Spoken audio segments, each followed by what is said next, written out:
The reason why FEDUSA want to attend this particular session is because the Government Employee Pension Fund is one of the second largest pension funds that invested about 12.5 billion into the shares of Steinhoff. And what is very critical for us is that we want to make sure that the new board that has been proposed are being replaced by people with high caliber, and we feel that the current board that was there for a long time are not going to be in a position to turn the company around. And that's the reason, if they were not able at that time to uncover the fraudulent and corrupt transactions that led to the situation, they will also not in the future be in a situation to deal with the kind of problems that we're having at Steinhoff today. And I understand that FEDUSA met up with the PIC in the meeting. What did that meeting yield? I mean, the PIC is the asset management company of the Government Employee Pension Fund.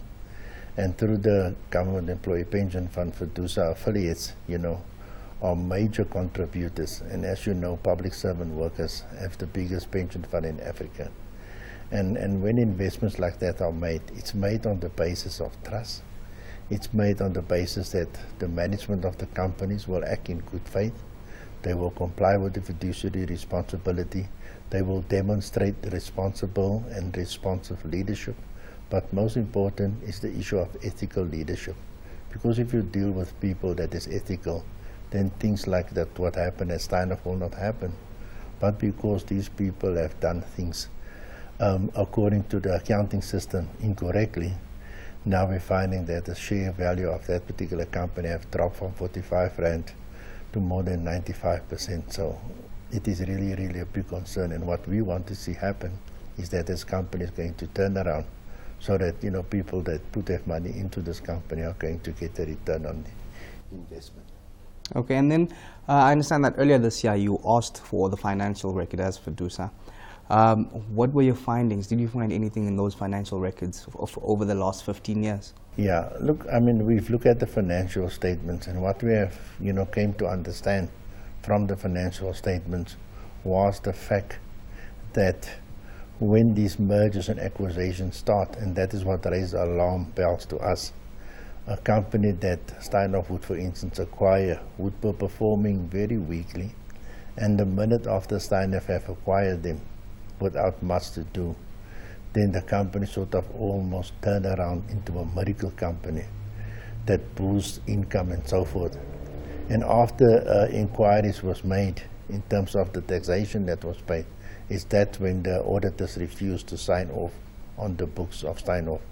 And that also caused the CEO to resign with immediate effect.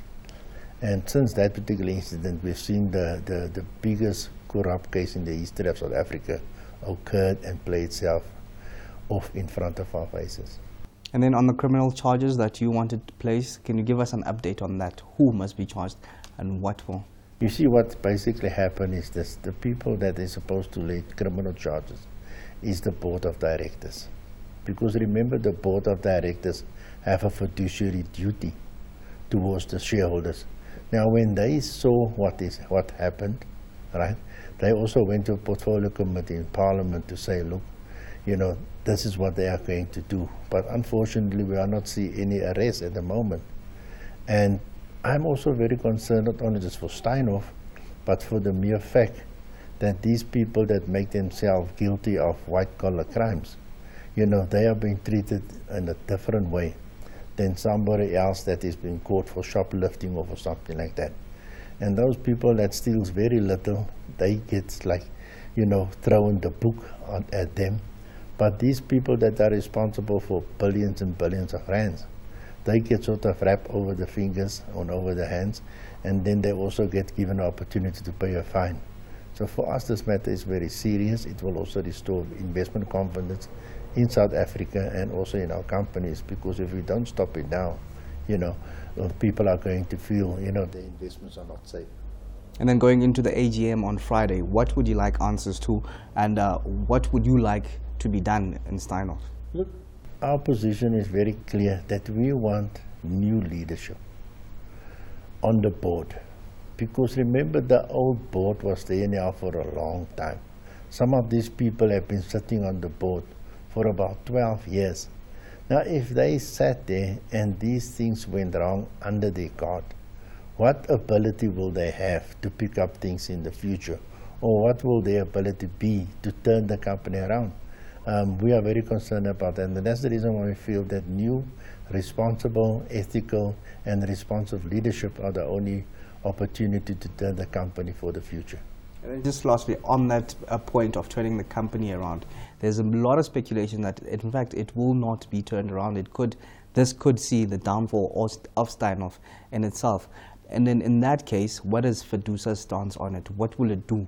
Look, I want to remain opportunistic, that all is not lost, that we need to find a way because of one reason, and that is the amount of jobs that is connected to that particular company, okay? That we will be able to turn this company around. That is something that is for us the first prize.